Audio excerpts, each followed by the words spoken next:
Hello and welcome. My name is Tom. This is the Enthusiasm Project Season 11, Episode 6. And today we are going to try something new, something a little different that I haven't done before in what I'm very originally calling a community podcast. And I'll explain what that means and all the super fun, interesting stuff that we'll be talking about today. I'm actually really excited about this idea, so I hope you like it too. It should be a ton of fun. Before that, though, gear talk, as always, very important. Last week, I was using the secret microphone, which is still secret until this week as I'm posting this episode, so I can't reveal it right now. But you should know if you're listening to this the day I share it, you should know tomorrow or maybe the day after. So that means next week's podcast episode, I can finally actually talk about it, and I'll be having a video about it too, because it's kind of an interesting one, and that's a cool thing. And so I was thinking about that. I was thinking about, there's a new mic that came out. I got a really cool new piece of gear this week that I was excited about. Canon announced some new stuff, and I was thinking, wouldn't it be fun to do an episode where I sort of just talk about a few different things? And then I realized, why reinvent the wheel? Oh, I didn't even talk about gear. I'm not good at this. I'm using the SM7B today, running into the Rodecaster Pro 2 on my SM7B preset. At least I think I have my preset turned on. I do. And since I had my whole situation with the SM7DB a little while ago, I feel like I've really been rediscovering my appreciation for the SM7B, and I've just enjoyed using it so much more now. But I realize that my appreciation comes from using the SM7B with EQ applied. If I'm not using any EQ, like if I turn this, well, I don't need to play with everything, but if I even go to just sort of a neutral setting, this I just don't like quite as much on my voice. But once I did this and dialed in my own custom preset, I felt like the mic really started to shine in a cool way and gave me a new appreciation for it. It just means I need to be very selective about what interfaces I use it with. Like when we do the couples table, I don't want to take this and just plug it into the Focusrite that's in Heather's studio, because then it's just going to be the default SM7B sound, and I'm not into that as much. But an EQ'd SM7B, I like quite a bit. So that's what I'm using today. And then, as I was saying, rather than reinventing the wheel, one of my favorite podcast, probably my most listened to podcast, is called Talking Simpsons, and it's largely supported through Patreon. So I'm a patron of them, and it's really cool because you have it's an episode, a chronological exploration of every Simpsons episode, basically. Some episodes even multiple times, and it's so good. It's been going on for so many years. But if you go to their Patreon, then you also get access to some other Patreon-only podcasts where they have a whole mini-series on King of the Hill and Futurama, and once a month there's cartoon movie stuff. It's there's so much cool stuff, and I really love it. And one thing that they do over there which is also on the free feed as well, is at the end of every month they do what they call a community podcast, where they basically go through the episodes that came out that month, and they reply to comments that were posted about them. They talk about, they go through kind of related news to the world of podcasting, and then they just kind of share what's up in their lives. The hosts just share what's going on in their lives, what they're interested in. And I was like, that's kind of cool. It's almost like a podcast vlog, a vlogcast. And maybe I want to try something like that. So I'm going to try that today, because everything I want to talk about was such a hodgepodge, and I just couldn't really find ways to fit it into other more focused episodes. But I think maybe having a community episode once a season would be a really fun way to sort of touch base in a more casual, not that the podcasts are formal, but in a more personal way where it's not always focused so much on one specific topic. So that's what I'm going to try today. I hope you enjoy it. I'm excited about it, and that's what we're going to be doing. So let's just jump right into some things that are happening right now, or some things that you're unaware of. I do want to talk about the message board that I put together last summer, which I've mentioned a little bit. See, this is why this is nice, is because there's things I just sort of mention offhand in other episodes, but now I can actually, spend a little more time on them. So I had a Discord server for people signed up to my Patreon and YouTube channel memberships because Discord is so easy to integrate to those things and it's so popular. But it doesn't work. Discord causes discord in my brain. I just can't follow the discussions that well. It doesn't work for me. Like I've tried, I'm a member of a bunch of servers and it just never quite clicks for me. The thing that really does click for me is just an old school PHP BB message board from like the early 2000s, late 90s, early 2000s. Those were like my favorite part of the internet. They're chronological feeds. They're super searchable. There's no algorithms.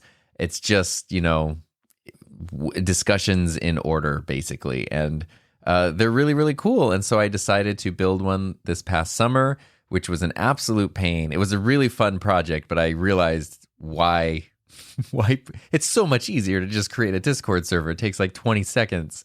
This took like a week to just get the thing like even at all functional, usable, and then like testing it and stuff. But it was really fun for me. It's not necessarily something I would recommend for everybody, but for me, it was really great and I enjoyed it quite a bit.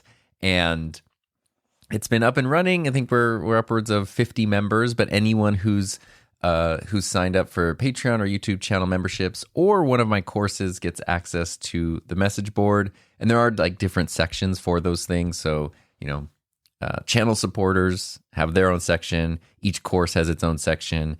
If you're in multiple things, like you signed up for Patreon and enrolled in a course, you get into, both sections there. So it's a really cool thing, especially for the courses, because rather than having a Discord, not that there's like a ton of stuff there yet, but as it continues to grow, then it's a really cool searchable database of like a knowledge base related to the course topic. So I figure that's really helpful too. And another thing too is even though people come and go through Patreon and channel memberships and things, I don't delete members. So once you've signed up, if you decided to go create an account at the message board, even if you ended up leaving the channel support or whatever for whatever reason, you still have access to the message board if you want it. So it's a really fun place.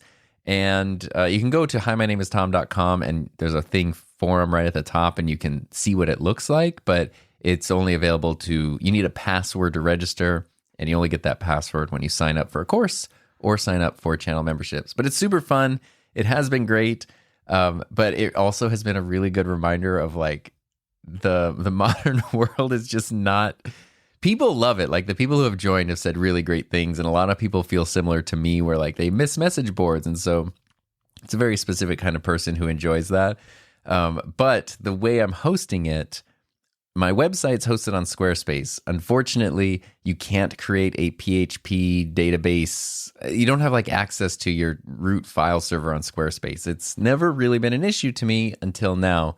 So I had to sign up for another hosting site specifically for the message board that would let me create the PHP database to install all the message board files and stuff, which is really cool because it also means though that it's not even like a Discord where I'm creating it on someone else's thing. It's my installation of these files, customized and configured specifically on the server space that I'm paying for my web. So it's completely like, other than having a server running out of our house, literally, it's as much like soup to nuts owned by me as anything possibly could be. So there's zero data collection. There's other than you have to submit your email to sign up, but nothing happens with anything. It's so nice. It's so simple, and I love that. But it's funny because a problem that I've been having, which I think I solved, is the whole message board relies on this one file. When you create a website, you upload files to a server space, and that's kind of how everything is accessed. And there's one file for the message board called index.php. And that is the main index that goes to the message board. The host that I'm using, they really want everyone to build websites with WordPress. I'm only using this hosting as for the message board, which is then linked as a subdomain on my website. So it's like, that's all I'm using it for. Nothing else is there. Definitely no WordPress. Although WordPress is great. Nothing against it. But they keep automatically updating their version of WordPress, and every time they do, for some reason, they overwrite the index.php file on the server with a word, and so then you go to the message board and it's just a WordPress template for like some fashion blog. Like it's like a sample website, so it's not even a real website, but it's like pictures of pants and clothes and stuff, but it still says like AV Lab message board. It makes no sense, and it's completely unusable. It's happened like 3 times now where they update their thing, it overwrites my index file with this weird template thing. So I always check the message board every day to make sure it's still up and running. I think I have fixed it. It's luckily the first time it happened, it took a really long time to fix, and I thought the message board had been nuked forever. Fortunately, all I have to do once I realize what this problem was is I just take, the backup of my index file, overwrite their updated file that they overwrote my file with, and then everything is fine. And now I think I have been able to like delete all the WordPress stuff off of my hosting area, turn off all auto updates, so it shouldn't happen anymore.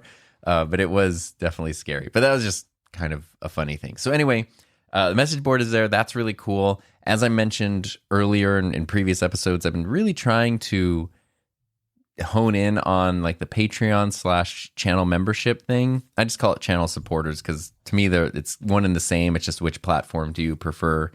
If you wanted to show support, whichever one you prefer is the easiest. And that has been going pretty good. When I started being more active on there again, it was almost a little discouraging because every time I would post or share something, people would like leave, which is fine. Like if you're a member of that stuff and you need to leave or stop showing support, totally fine. You don't need to explain yourself. You don't need to justify it. You're free to leave at any time. But every time I was like, wow, I'm going to, provide a lot more stuff for everyone who's gone out of their way to support me. And every time I did it, the reaction was just people leaving and unsubscribing.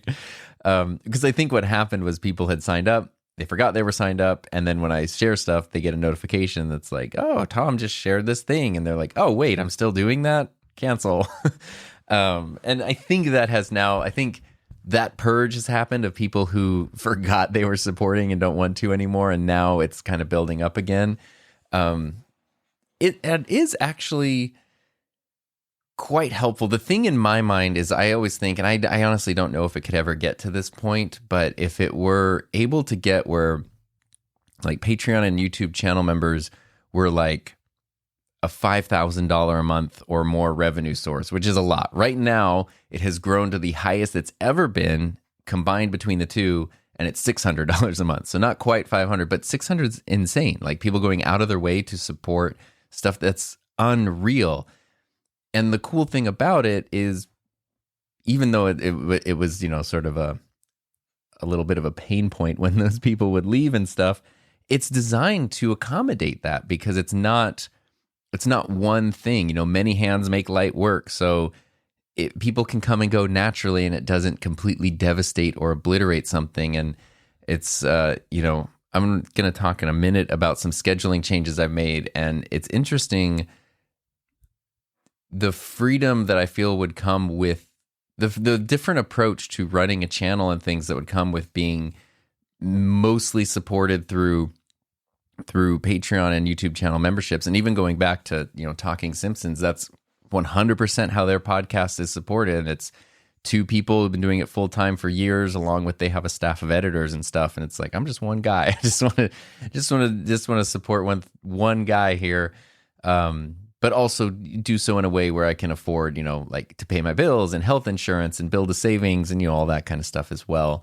Not just live like a starving artist under a bench. And then anything else is icing on the cake. YouTube ad revenue and all that kind of stuff is just icing on the cake. In addition then to having courses and things. So it's a really exciting thing that even exists, and where it's at now is the most it's ever been and mind-blowing to me, and I'm incredibly appreciative of that and to everybody. And I'd really like to keep growing it because it's just, to me, it's like it seems like one of the best ways to genuine creative freedom as a creative person. I love the stuff. I love having courses and things to offer as well, because those are, you're giving me money in exchange for something, and it's not, support, I guess you get stuff in return as well. But when you buy a course, you give money and you enroll in a course, you get lifetime access to a knowledge source of a topic, and that's super cool too. But that also then involves the maintenance, creation, upkeep, support of a course which is almost a full-time thing in and of itself, compared to being supported to be creative and make the stuff that you want to make in a way that's not reliant on a corporation and ad revenue and weird stuff like invalid traffic bugs and all the things that we've talked about. So I'm really excited about that. It's been great. The message board has been super fun, and that has been, it's been great. So anyway, that's something there. I also wanted to share a comment that I got yesterday, because sometimes we talk about, comments on YouTube and things being scary or sometimes negative or whatever it might be. And I would like, I think for future community podcasts, I'm going to collect a batch of comments to reply to, not unlike a Q&A episode, but maybe a little bit different. But for this one, I just wanted to share one because I thought this was interesting. If you know my channel, it's been around for 6.5 years, since 2017, 6.5 years at this point. And, I've thought sometimes maybe I should private some of my old videos because they're completely unrelated to what the channel is now. There's like a whole bunch of old vlogs and 3D printing stuff and weird experimental things, but I never have, and I don't want to, because I like having the whole thing there to be seen. I know from a YouTube strategy standpoint, that's probably not great, because someone's going to, come to a recent review for a GoPro or a microphone or a live streaming thing or a podcasting thing, and then the next video that they see on my channel could be just some random vlog from 6 years ago. Like, it's not so cohesive, but I really like that not only is it there for my reference, but anybody could go to the channel, go to the videos, go to the oldest ones, and see me figuring it out from day one to now. Like it's all there, and I think there's something kind of special about that. I like that you can go to MKBHD's channel and see his old videos of him as a kid in his parents' house, talking about tech gear on a crummy old webcam. And then you can see him now in a New York City studio with a whole team of production people behind him. Like, it's very, very cool. And so I like that. But I got a comment from my third video I ever made on my channel. And it was sort of an interesting one, because when I started my channel, it was after like a really funky personal time and a lifetime of feeling like an outsider and someone who didn't belong somewhere, and finally like giving myself the permission to make something and put myself out there and try to connect with people in a bigger way was a really big deal, even though, of course the channel had no subscribers, no one was watching the videos because it's brand new. And I had no idea where it was going to go when I started that, but it was a really cool thing. And so I made this video that tried to explain that, but it's basically just text on screen. Like they're not even a voiceover. It's just sort of text on screen, kind of explaining my message. The video is called You Belong, and it's it's a lot of stuff that like I wish I could have heard when I needed to hear it, and it wasn't there. And somebody, nobody watches. This is an old short video that is just text on screen. It's pretty basic. But I got a comment on it, a really long one, the other day that kind of entirely made my day. And this is from someone who found this video through, one of my current videos.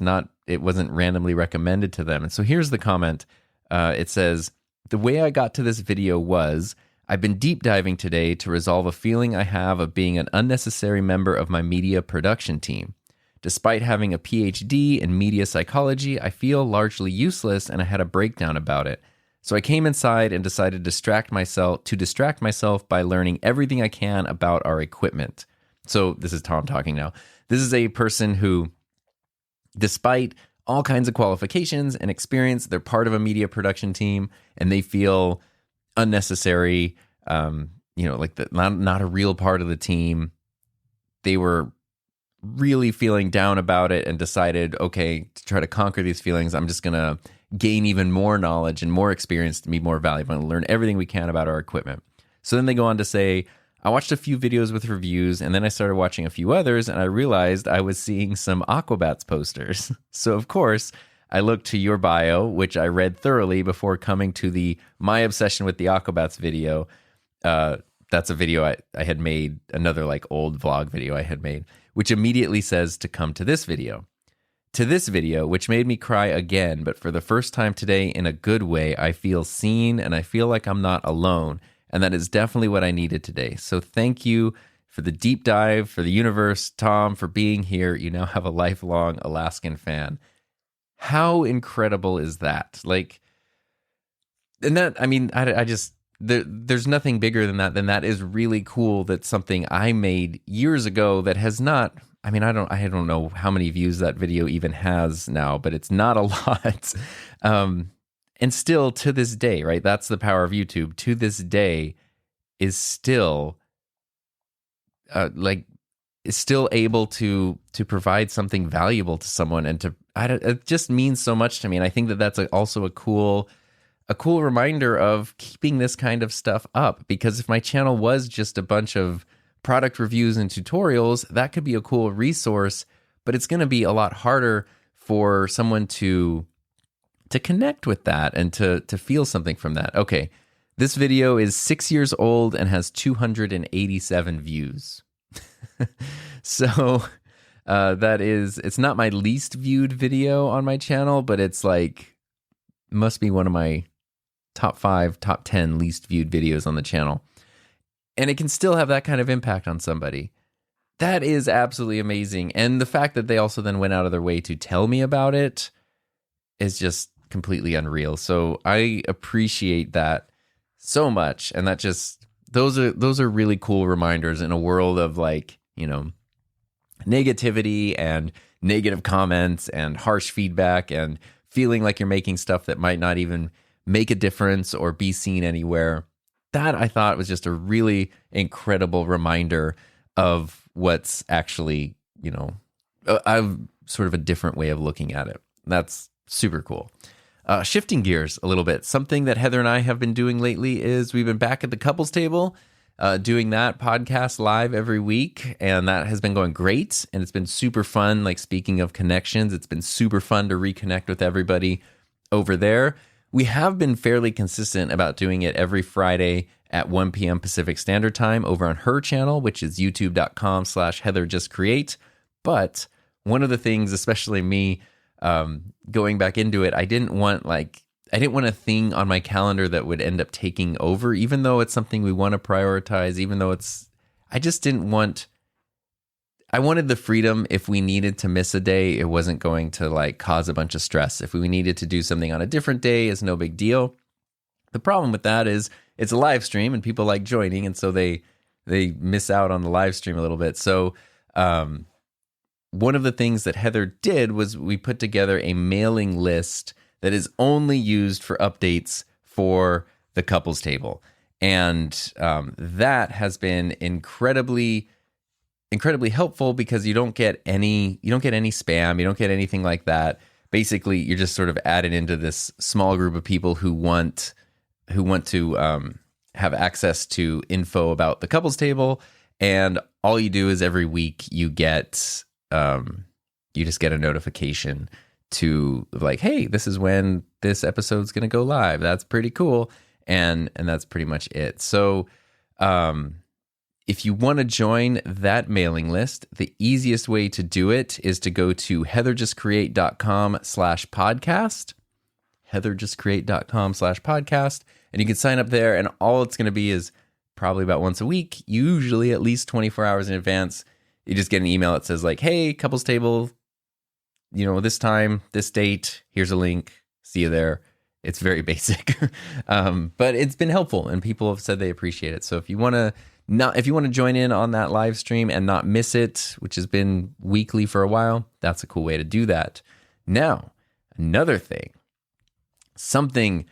this is the hodgepodge of the community podcast, is one thing I was going to talk about initially when I was putting together this episode, and it was going to be about gear and product releases, is a very exciting piece of gear that I just got this week. One of the most exciting pieces of gear I've gotten in recent memory And honestly, I think the last time I felt this way about a piece of gear was the ATEM Mini. And the thing I'm talking about is the Elgato Prompter. Elgato recently announced and released a teleprompter, and I ordered it as soon as I saw it, even though I was like, I'm not 100% like, I need a teleprompter, but it just sort of seemed interesting. I ordered it. It got here this week. It is one of the coolest things ever, and like a genuine game changer. I need to spend a lot more time with it, obviously, before I'm sure I'll make a review on it because it's so cool. But this thing is insane. I'm looking at it right now, and it is. So the thing with teleprompters, like I have put together all kinds of teleprompters over many years, and most of them are very big, heavy, complicated, and expensive. And then getting them to work as a prompter is usually difficult because you need to figure out a solution for a display and software.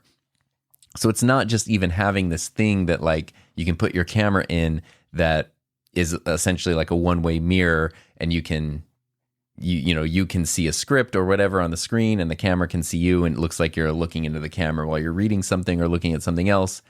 It's getting that to happen is very difficult because finding a screen is tough. A lot of prompters. I made a video. The last one I owned personally was the Glide Gear TMP 100, which I did a video about like 5 years ago. And that was kind of like the best at-home prompter for a long time, sort of up until now. It's a very heavy-duty, big, clunky prompter, but it's almost like a dumb prompter. It's just metal and glass, and then you put a tablet or a phone or something in it as a screen, and that's what you work with. But then you have to find software to either play a script back or do whatever, and whatever software you're using has to have the ability to mirror itself because you're reading off a mirrored surface, so you can't just put a phone there, everything's gonna be backwards. You have to be able to mirror it, which is tricky. A lot of people use small camera monitors, like little field monitors for cameras and production and stuff, because a lot of those do have the ability to be flipped and mirrored, but not all of them do. And then that's tricky because you have to power that. So you have to power this monitor, then you have to usually find some way to connect it to a computer as an output, and then figure out your software situation. And that's why, as useful as teleprompters are, it's hard to recommend them. It's hard to get set up because that process is no fun. And then it becomes this thing that like, once you've got it set up, the last thing you want to do is move it, dismantle it, take your camera out of it, anything like that. So it's like you almost need a dedicated camera to just be in the teleprompter. And it's rough. And it seems like every few months, somebody on YouTube, especially in the camera space, comes out with like the best version of a prompter they can cobble together. Like, here's how I did it. And it's, they piece together these things to try to make it as simple as possible, but nothing has ever really clicked. And Elgato, I think, solved this problem. Harris Heller made a video on Senpai Gaming, changed his channel name, about it. And what he was asking was, is the Elgato prompter Apple enough to be popular? And what he meant was that Apple can take these things that are very complicated and frustrating and make them simple and accessible to most people. Is that something Elgato has been able to do with this? And I think that they have. It's something that, like, okay, let's put it this way. As soon as I got mine and set it up, Heather ordered one. Heather doesn't buy new gear. She doesn't care about gear. The last thing she wants to do is change or modify her setup. And as soon as before I even had it fully set up, she was like on the order page ordering it. It's that good. That is the ringing endorsement right there. So what they've done that's different is the teleprompter itself. One is affordable. It's $280, I think, is the price. That's not much more expensive than the Glide Gear one I had that was just metal and glass and nothing else. And if you've ever tried to buy like quote unquote real teleprompters, the cheapest, smallest ones are usually like $1,500 up to $2,000, $3,000 for some pretty basic ones, like the ones I used to have in the broadcast studio at my classroom that I used to teach in. Those were, I think, $2,000 prompters, and they had like a built-in screen and stuff. But wow, what a nightmare connecting them and dealing with software and everything. So for $280, you get the Elgato prompter, which is small but not teeny tiny. It's not like one of those tiny ones. It's like iPhone size. It's almost too small to use. And it has a built-in screen. So it has a 9-inch display So the mirror is about 9 inches. It's like the perfect size for home office setup. It's very lightweight. The screen that it comes with, I was shocked, is really nice. Like it's super bright and super clear. The only thing I want to figure out is the color temperature doesn't match my monitor. So I need to like color calibrate it or figure something out. So I wouldn't use it for like color accuracy or color correction, but otherwise it's great. And I think you can adjust those things. I just haven't done that yet. And the prompter itself is super light. It comes with everything you need. This is where Elgato kind of has you covered because they're taking something like a prompter that is going to need to work with such a weird variety of tripods and cameras and all this stuff. And it just comes out of the box with everything that you need, whether you're using a webcam and a phone or a full-on cinema camera and a big beefy tripod and stuff. Like you can connect it and make it work. And the simplest way, the way I've done it, is you can just mount it to the lens of your camera.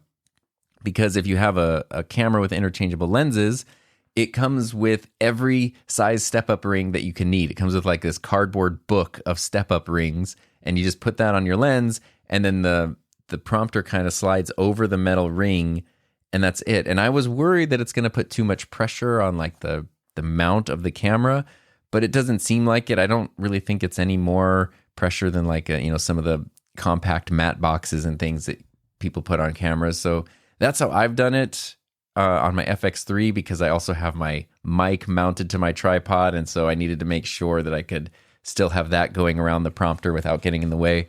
And it's great. And I didn't need anything else.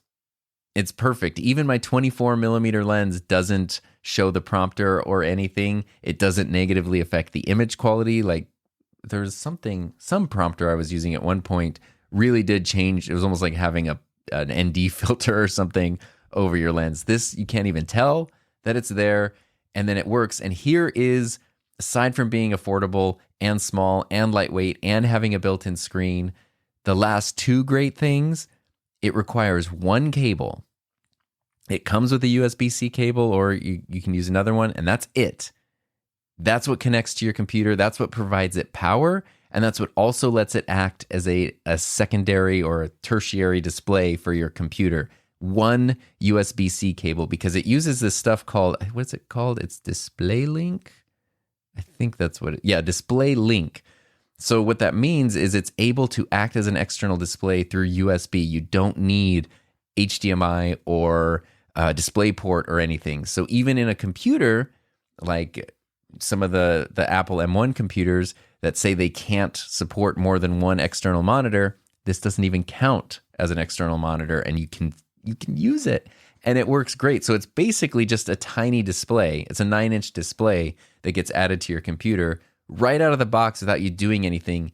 It's already mirrored. So as soon as you turn it on for the first time and look at it, everything is the correct orientation in the display. And then it's just a small display. You can drag whatever you want to it, which is great, because the thing with prompters, which I think a lot of us, especially if you're listening to this, I'm sure you know, but sometimes it's not super intuitive. Prompters are traditionally known as being used for reading scripts. You have words scrolling and you read through them. But they can also be used for so much else, especially in the world of video calls and things, like being able to put a Zoom meeting up on the screen and just look at the person while you're talking to them and not kind of look off to the side, not whatever. Doing a live stream, being able to read comments without taking your eyes off the screen, all of that stuff is really big. And the final thing, like the final component that Elgato solved, was good software that came with it. So it comes with software that will allow you to, I'm trying to open it so I can see everything. It allows you to kind of control everything, whether you're using the prompter as a display or a text thing. They're even implementing some native chat features. Right now it's Twitch only, but I'm hoping they do YouTube in the future, where it will like just automatically dock your chat right there. So you can choose how you want to use it. And if you're using it for text, like a traditional prompter, it comes with, it comes with built-in software to, copy and paste your script into it and format it however you want. But you can also make your script transparent. So if you wanted to monitor yourself and make sure you're still in frame, if you're reading a script while, there's a team meeting or something and there's people watching, like you can kind of have that in the background as the words go on top of it. It is so cool. I've never seen that before in a prompter. And of course, because it's an Elgato thing, it's also compatible with Stream Deck and Stream Deck pedal and all that. So being able to, control the prompter through those things, especially, I have thought Elgato's pedal is like one of the most underrated things. And now it's like, now you can control the prompter with your feet. That is super cool. So this thing has just been unreal. They did such a good job with it. And I'm really gaining, for me, Elgato is kind of the new Rode, where when I, discovered Rode, it was like, wow, they just keep making these good products at reasonable prices that solve all these problems for me. I feel like that's, between what I have the Cam Link, the Stream Deck pedal, now the prompter, plus the Wave boom arm. I think those are all. Oh, Heather has the green screen. Everything is just like, it's right in that perfect, it's affordable, super practical and easy to use, but still well made and like performs well. I can't even tell you how impressed I am. I mean, even right now, I didn't even realize this. I have a Stream Deck pedal below me. I'm running my camera. Not that this is a video podcast, but I'm running my camera through a Cam Link with the Elgato prompter, and my mic is mounted to the Wave arm. Wow, that's kind of crazy. So anyway, that is like my crazy excited gear thing for the week. And then there was also some other gear that I got a little bit excited about. I have not been paying attention to the world of like camera releases lately that much, because it seems like it's mostly just like, how did Sony remix existing parts into a new camera this month has sort of been camera releases for a while. But Canon made some announcements this week, which are very, very interesting. One of which is a lens that I've actually been wanting for a long time, but didn't think would be possible to exist. So Canon announced a couple of new lenses. They announced the RFS, so for their crop sensor mirrorless cameras, a 10 to 18 millimeter lens. That's like a nice replacement for an existing one. That's really cool. But for their full frame cameras, they announced this crazy telephoto, a 200 to 800 with like autofocus, which is a whole thing. But the one I am so excited about is they updated the 24 to 105, but instead of f4, they made it 2.8, and it's a powered zoom lens. So it's almost like in the videos I make where I'm like, oh man, camcorders, like isn't there a modern XL1? This isn't quite that, but this lens kind of it's a super versatile lens now with power zoom and better low light. 24 to 105 is such a useful focal length, but being stuck at f4 a lot of the time can be very frustrating. That is super cool. It's not something that's going to make me like switch back to Canon or anything, but I really like that they're doing this. And what was really neat is I was talking to a friend about this after the announcement came out, and he said that his thought was that he feels like he understands Canon's approach to their RF mount, which when I left Canon it's been around for a while now. I guess I left 2 or 3 years into the RF mount being a thing, which is a really great mount, but Canon was just like slow as heck releasing lenses for it. And then they limited third-party stuff. So it's like all those great Sigma and Tamron lenses or whatever that you might get for Canon cameras in the past. There's not going to be RF versions of those lenses because Canon wouldn't let people. And I think they finally are starting to change course on that, which is really dumb because it limits everything. And then like when I went over to Sony, they have every lens. I like the quality of Canon lenses the most of like all the lenses, but I go over to Sony.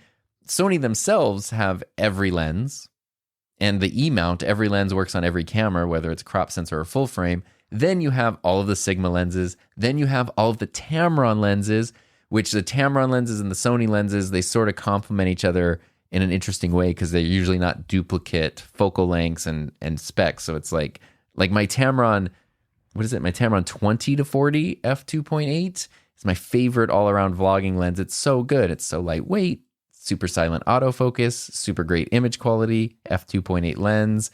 It's, especially paired with the A7 IV, it's amazing. But what my friend was talking about was that he thinks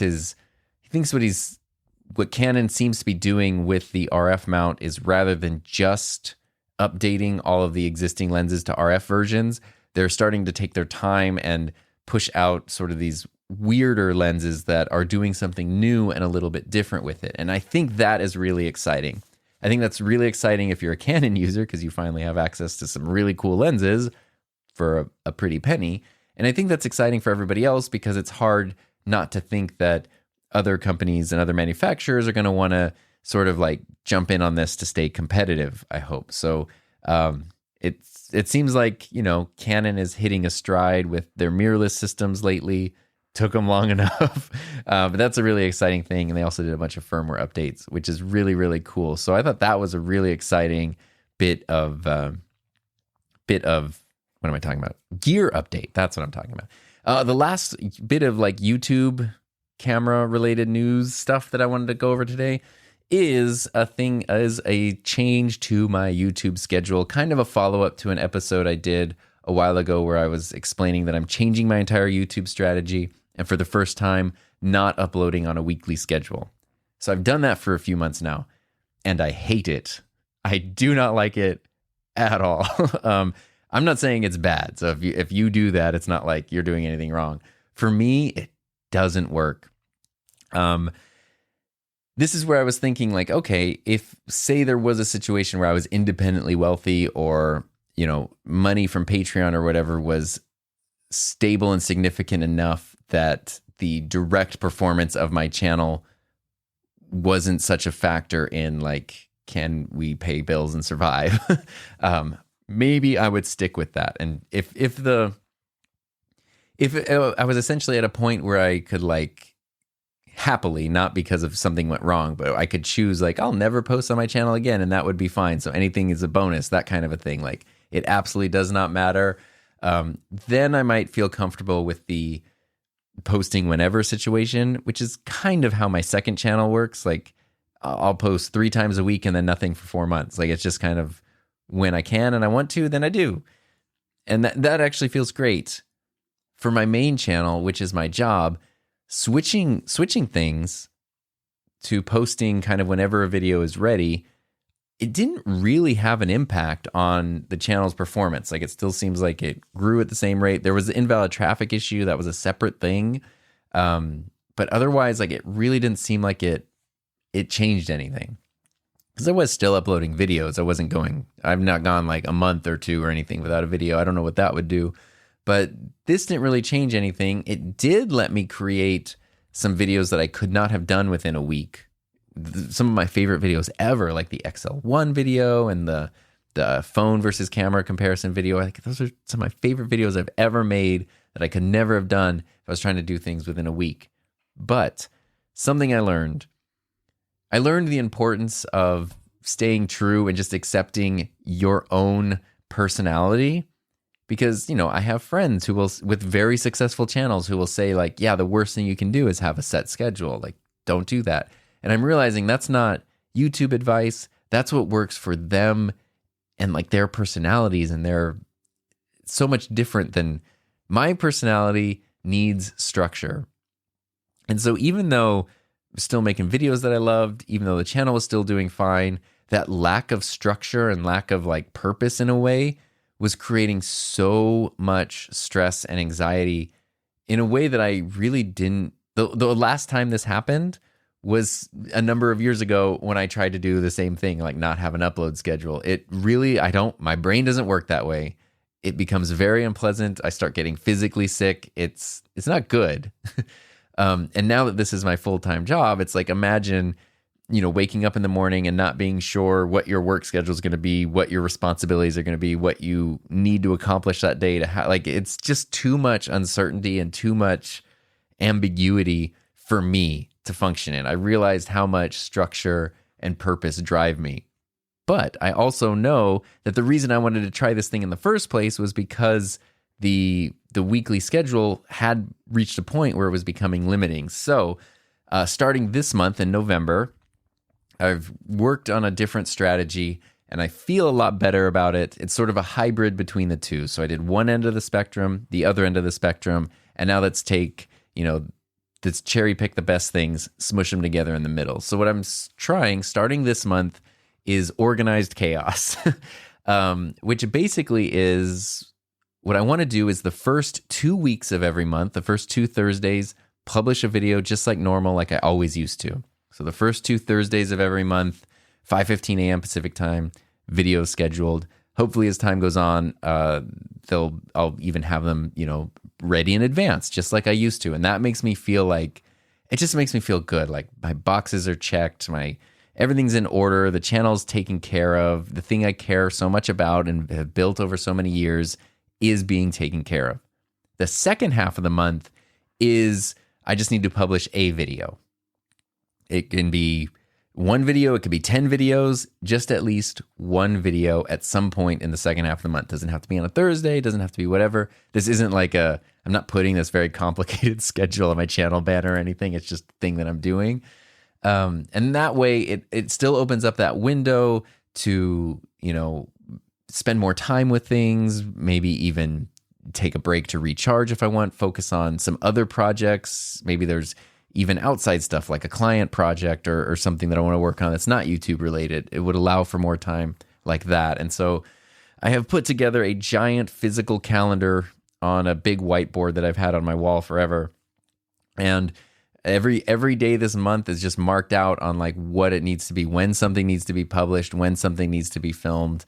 And then when there's nothing scheduled and it's just pure creative time. And then I can look at that production schedule, that physical tactile production schedule, take the important stuff and put it in my regular digital phone thing whenever I want. And that way I can see when I need, just at a glance, when I'm doing podcast episodes here, when I'm doing Couples Table, when we're doing stuff for my channel, when I'm maybe want to do a live stream or a channel supporter update or something with a course, like everything is just right there. And I just feel like I have structure and purpose again. And that I really learned how important that is for me and the way my brain and my personality work. So I'm really excited to see how this works, just the results of this. And November will be the test month. I learned doing the no schedule thing that I need at least a few months. Like you kind of need like 3 months at least to really figure out how you feel about it and, go through some of the ups and downs. So I want to do this for at least, 3 months or so, see how it goes. So far, like as soon as I figured it out and put it together and started getting things organized and publishing videos regularly according to the calendar, I immediately started feeling so much better and so much less stress. And that has been huge. So I feel like it's a cool thing for me. And it's just a good reminder that while there's all these best practices and all these advice and you can see other people doing things certain ways, so much of this kind of stuff really depends on what works for you specifically, and what works for one person definitely might not work for another person. So next, let's move on to talking about things that are not necessarily YouTube related. They're outside of YouTube land, sort of stuff that I or maybe Heather and I have been up to just in our lives. Let's just hang back and connect for a few minutes here, and I'll share some stuff with you. So a big thing, as you probably know if you've talked to me or seen any of my social media or anything, is hockey has become huge this year. And I have officially started playing on a league, and we are into our season. We are currently the opposite of undefeated, unvictorious. Our slogan is that we're the feel-good team because we really make other teams feel good when they play against us. But it's been so much fun, and the losing honestly doesn't matter. Each time we lose by a little less, that's pretty good. And it's been so much fun. And this week we finally got our actual official jerseys in. They were kind of delayed. And so I'm so excited because our next game, we all get to fully have our jerseys on. So that's been crazy. I've never played a team sport before. Even learning hockey this year and stuff, I've only gone to public skates and stick and puck sessions, nothing where it's like it's a team and it's a schedule. And when the games are over, there's like a website you can log in and even see your stats, which my save percentage currently is 69%, not quite at the NHL level of like high 80s, low 90s percentage, but we'll get there.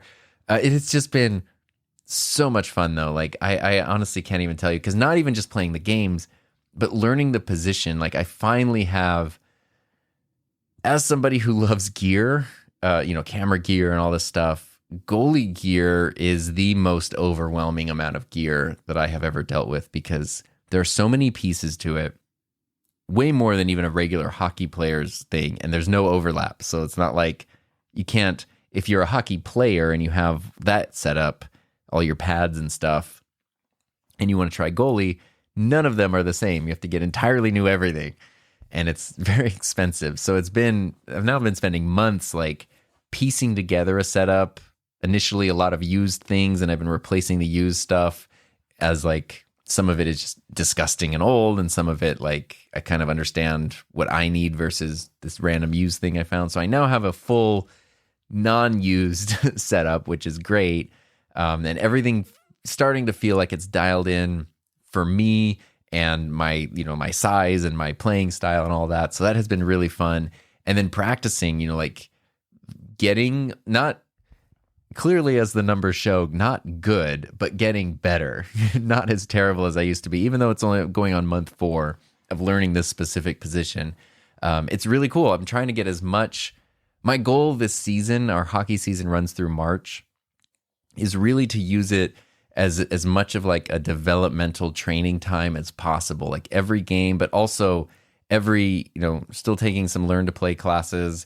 Every time I go to a class or a public skate or a game, any time that it's just being on the ice, I want that to be like valuable practice time. And then I've also found 2 very cool like online courses, training courses, because there's no training camps or anything near us. And so it's cool. I found one that is like an on ice training. It's exercises and techniques for all the basic goalie stuff to do on the ice in your gear.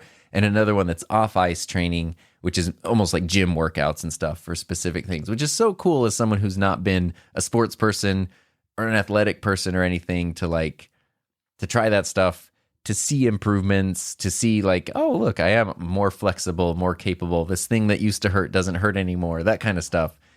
Plus, as I'm heading up near 40, I feel like it's a good thing. It's a good thing to do.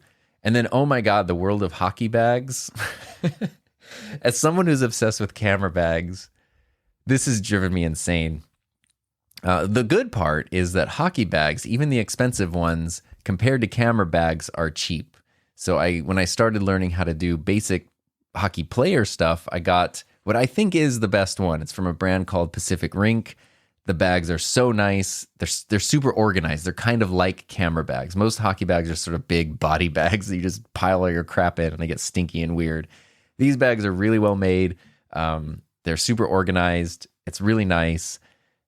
The downside, they're very expensive because they're like $250, which is not cheap, but that Peter McKinnon backpack was $450 or whatever. So it's like, coming from the world of camera stuff, I was like, okay, even the premium hockey bag is fine, especially if it's one that you can use for many, many, many years. Moving into goalie, however, they can't use the same bag because it's too small. So I have a bag that works, but the stuff is just too big and heavy that I really need a bag with wheels. I want a bag that can carry my stick on the side of it, can also keep my gear organized. Basically, the bag I'm looking for doesn't really exist for goalies, because it's even more niche than camera stuff. So it's like the options are so limited. There's only a handful out there. And it's like, well, do you want any of these non-optimal options? So I'm constantly on the search for a new goalie bag. And that's that. And that's, that has been the hockey experience. But it's been super fun. Heather's been playing a lot. She kind of had to like nurse this back injury, which has gotten better, and actually gotten better through playing more. Like it kind of like helped it heal up a bit. And that has been super cool. We didn't have this in my area. Like up until our arena opened last year, we didn't have a professional sports team. There was no hockey rink within almost 100 miles of here, maybe 100 miles actually. So it wasn't a thing. And now it's like, there are adult leagues, there's a pro team, there's public skates, there's figure skating like classes and recitals, there's kids leagues. The local schools, like high schools and stuff, are now starting to start up hockey team. Like this stuff, kids, it wasn't even an option to do before. And now it's that rink from sun up to sundown every single day has so much stuff going on all the time. It is super cool. It's cool because it's ice. Cool as ice. And so that has been really cool. And then the community, like the people that are on my team, the people that are in the classes, even the people that just go to the games of like our local pro team, it's been such a crazy, like transformative community experience for our region that we've never had anything like it before. And it's absolutely insane. It's been, how hard it is to make new friends and stuff in your 30s or beyond. This has been like a cheat code to that, because it's like we just tons of new friends and people now, and it's wild how much overlap and stuff there is. So that has been amazing. And speaking of Vanilla Ice and our pro team, another thing, I'm very curious if there's any opinions out there about this. Late last season, we're season ticket members to the Coachella Valley Firebirds, our local hockey team. Partway through the season last year, it's always fun to get snacks when you go to a game. I was confused because especially in the wintertime, it's like freezing in there, and people were just walking around with these giant like ice cream cones. And I was like, why is it? And the line for the ice cream cart was like so long. I was like, why is everyone obsessed with ice cream? And it didn't even look like ice cream. It was soft serve. So finally, it just looked too good. I had to go try one. I like ice cream just fine. I'm not a huge ice cream soft serve guy. It's not like the thing I would choose number one. This soft serve was the best tasting ice cream I've ever had. And now, since then, I don't know when that was, sometime early this year, every time I go to a game, I have to, like, it's the first thing, like we walk in and I just go get the ice cream. It's like, it's to the point where when the season ended, and so we didn't go into the arena and there were no games for like 3 or 4 months, the first time I went back, the people working the stand knew. They're like, oh, you're getting like the regular thing again. It's that bad. It's that much of an addiction, but it's so good. And the brand is Mr. Softy, Softee, like Softy. And the reason I bring that up is because I think that they exist in other places. I've heard they might even be an East Coast US thing. So I'm really curious if because this just does not taste like anything else. I have even tried to rank other soft serves, because this is like, it's like if you weren't into steak, you're like, I don't really like eating steak. And then suddenly you ate a steak and you're like, oh my God, this is the best thing I ever ate. And now I have to rank steaks everywhere I go because like it's become an obsession. That is kind of what this has been. So I was getting this at every game, and then the season ended, and so all throughout the summer I was like an addict, like searching for a fix. So I went and I tried to rank things. I tried soft serve ice cream everywhere I could find it, and I found like my top 5. And the number 2, the second best one I found, is actually at our local zoo, which thankfully we're also like season members of. So getting the ice cream at the zoo, totally worth it. There's a vegan restaurant near us that has like this dairy-free soft serve ice cream. Soft serve specifically, not just ice cream, but I'm looking for soft serve, which apparently is a thing I love. And the one I get is normally a swirl of chocolate and vanilla, just doused in rainbow sprinkles. And they take the whole thing and there's a huge tub of sprinkles and they just put the whole thing in there and like roll it around and it gets covered. It's so good. So our local zoo has vanilla. It's really good. The vegan restaurant's good. There's another local restaurant that's okay, but they put too much nuts on everything. And if you don't ask for it, that drives me nuts. And then there's Dairy Queen, which opened up recently. And I was like, okay, this is what you're known for. And it's fine. It's good. But I don't have I'm literally drooling right now thinking about the other one. So it's like, not only is that one number 1, but it is so far above. And so after the summer ended, I kind of thought, like when I went back into the arena, I was like, okay, I'm going to go get an ice cream. I've tried all these other ones. I haven't had this in months. Maybe it's not going to like live up to my memory. Maybe I built it up too much. And I tried it and I was like, oh my God, it's not even close. Like it's not even close. There's such a gap between first place and second place. Like, oh, it is so good. Anyway, where was I? I totally lost my train of thought thinking about this ice cream. So anyway, I'm curious if anyone has any soft serve recommendations, or if anyone knows about Mr. Softy and this weird legacy. And yeah, it's pretty great. Beyond that, as we're kind of heading up on the hour here, a couple other things to kind of catch up on. I've been working lately to try to re-piece together my synthesizer setup. And some of my super early videos in the background, you can see I have like little synthesizers and soundboards and all this sort of stuff. And the hard thing with those, they take up a lot of space. They create a lot of cables. They consume a lot of power. And so as my studio shifted to be so much more YouTube focused over the years, I sort of just took those down, and they've kind of been not in storage, but just in a closet for a long time. But I had a dream a couple weeks ago that had everything up and running and was making all this cool, like DAW-less music, meaning it's all just on those devices. I don't need to run through any computer software or anything. It's all like self-sustaining, self-recording, self-looping, everything. I really love that. So I'm trying to piece that back together now. And the big thing that's holding me back is the place that they would go is kind of on my desk, where I have my like older cameras on display, like the red camera's there, the old TV camera, the XL1 is there, because they look really cool there. And they're also really big cameras that just kind of don't fit anywhere else. So I don't want to they're amazing. They're some of my favorite things. I don't know how to like put them somewhere else or mount them on a wall or whatever, but I kind of need to take over that desk. So if you see in the future, very interesting looking like synth gear popping up in the background, which I think will look really cool on camera, that's what I'm trying to work on. We'll see how that happens. The other thing is, going back to hockey. One thing I really appreciate, speaking of comments and things, last week, there was a horrific accident in the UK at a hockey game where basically like everything went wrong, and a pro player got his neck cut by a skate blade and died. And it's like incredibly tragic and terrifying. And there's just so much awful about it.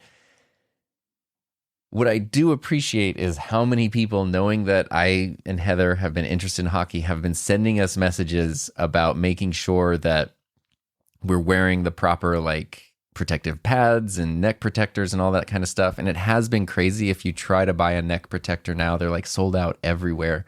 So I wanted to thank everybody for thinking of us and reaching out and making sure that we're taking care of ourselves. I also want to assure everyone, especially as goalie, the amount of gear is completely absurd, and it's all protective gear. So it's not that you can't get hurt. Goalies get hurt all the time, but I have not taken any shortcuts to protective gear, and I've always worn a clavicle and neck protector, but I even did buy a bigger one.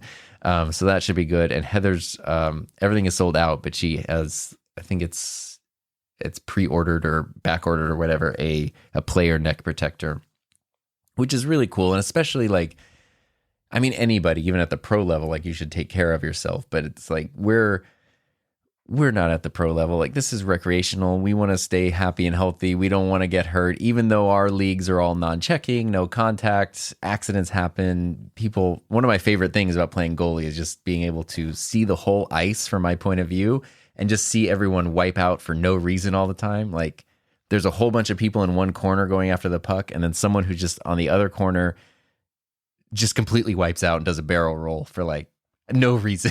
It's great. But staying safe, like, sacrificing a little mobility and agility for extra protection is probably an important thing to do. So I just want to reassure everybody who's been reaching out to us that while you can't ever prevent anything 100%, we are really, really trying to be as careful as possible, because so many crazy things can happen. But again, I appreciate the support. And then speaking of things that are also like, that take planning and preparation and safety, I've also had a few people say, hey, how's your flight training going? I haven't heard about that in a while. And I did have to pause my flight training, which makes me, I didn't have to. I chose to pause my flight training last spring, because something changed. I don't know what it was, if it was with me or it was with my school or what, but it had gotten to a point where if there was bad weather or something and like a flight had to get canceled, that I was excited about that. And I was like, okay, whenever it was an actual flying lesson, the way my program went, it would we'd do like a classroom briefing. That would be a lesson. Then whatever concepts we covered, we do a simulator session or two, and then we do the actual flight. The actual flight training lessons were usually about $550, very expensive. So I was only, I was doing one lesson a week. So it would usually be like, 1 week you do the classroom, next week you do a simulator, next week you do a flight. Sometimes you do 2 flights in a row. It's expensive. And, it's one of the most incredible things I've ever done. And I had some of the most incredible experiences ever.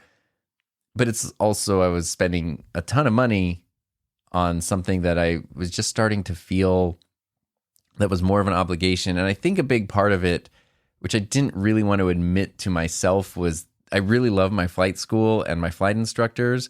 But in the year that I was there, the school kind of changed and grew quite a bit and really is focused on like younger career commercial, like airline pilots, people with ambitions to go work for the airlines. And so it's very much like they're going there full time. They're there 5 days a week. Like some people even come over from Europe to live. Actually, most of their clients come from Europe, stay here for like 6 to 8 months, knock out like their basic certifications, and then go back to jump into like to get hours to work at the airlines and stuff. And then me over here as like just person doing it for fun and recreationally, I didn't really fit into that kind of a schedule, which had never been a problem before, but it seemed like it kind of, like as they brought in more administrators and things, it also meant I was having sort of less time, one-on-one time with my 2 instructors who were and are absolutely amazing and great teachers. And I was getting then moved to like another instructor that I didn't really gel with that much. And it just I think that combined with I was starting to feel the financial pressure.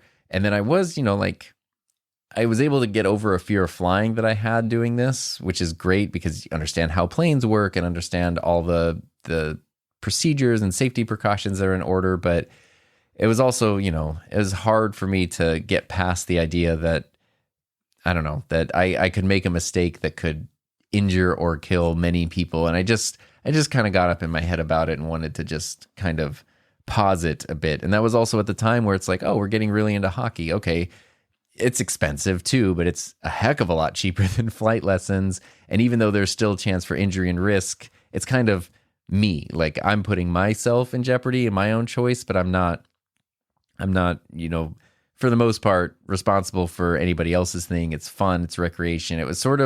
It kind of scratched the same itch for learning and trying something new, but was like a lot lower risk and a lot lower financial strain.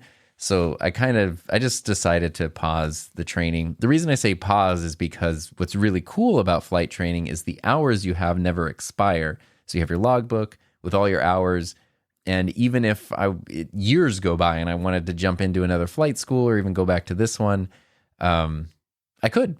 And I probably need like 1 or 2 refresher flights and courses to remember everything, get all the muscle memory going. But it's not that it's not a quit forever thing. It's just to like you pause it. And some people take 20 years to get their pilot's license. So I am sad that it's not something I'm working on, but it's also like part of me wishes I was still doing it. But when it comes time to thinking like, oh yeah, do you want to hand over your credit card and pay for these lessons? No part of me wants to do that. So I feel like, okay, it's probably the right choice for the time being. And then hopefully at some other point, I have plenty of hobbies in my life. I kind of know how things ebb and flow. And, maybe at some point in the future, things will change and it becomes more practical and accessible again. So still got to do some really cool stuff. I reached a point right about where I was going to start solo flying, and that was going to be pretty exciting, also a little bit terrifying. And so I don't regret it at all. Like that's the thing, is it was worth every penny just to have the experience I had. I got to do full flights. I know it wasn't solo flights, but where I did everything from getting there and pre-flighting and setting up the plane, planning everything out, taxi, takeoff, all the in-flight stuff, and landing. I never thought I'd get to do anything like that. Are you kidding me? Like learning to talk on the radio, learning to do all that kind of stuff. It is so cool. And gaining a better understanding of and appreciation for aviation and for all of the procedures and the safety that goes into it, and the standards that you hold yourself to. There's so much in aviation and learning flight training and all that kind of stuff that are just great lessons and kind of thought processes and mental checklists to just bring into every other part of your life as well. So it's a hugely beneficial thing. And if I never go back again, it was still worth it just for all of that. And if I ever want to go back to it, that would be cool too. So who knows? I guess, who knows? One thing I do know, though, is that next week, I'm also going to do a special episode. We're going to do version 2 of something I started last season, which is called the AV Help Desk. So the audio video help desk, kind of a different spin on a Q&A episode, because Q&A can be anything. Like, what's your favorite TV show? What's the best camera? Whatever. The AV Help Desk was something I did last season where I asked people to send in more technical questions, like something that might take a little more digging. Probably can't go through as many questions in the episode, but it's a lot more like, let's try to actually solve somebody's problem. Let's be tech support for somebody's problem, because if one person's having this problem, lots of people are probably having this problem. Let's see if we can solve it for lots of people. So that's what I'm going to be doing next week. I hope, as long as people ask for support. Otherwise, I won't be doing it. And that's another thing that I would love to be in the mix of episodes each season, because I think it was really cool. I had a lot of fun doing it last season. People got a lot of great feedback about it last season as well. So keep an eye out. I'll probably be putting out a call for that on Instagram and probably YouTube community posts at the middle of this week, if you're listening to this when it just came out. Or you can just, right now, if you have a question, you can go to hi-my-name-is-tom.com, leave a voice message, or you can just email me, tom@enthusiasmproject.com, and I can include that in the next episode, and that will be super fun and super exciting. So that'll be AV Help Desk version 2.0, and that's going to be next week's episode. So in the meantime, thanks for listening to this. I'm curious to know your thoughts on the idea of a community podcast episode each season. I had a lot of fun getting to share sort of other things with you and other thought processes and sort of a hodgepodge of topics. I hope you enjoyed it. Let me know what you think, and I'd love to hear it. So I hope you have a safe, happy, healthy, fun rest of your week, and I'll see you next time.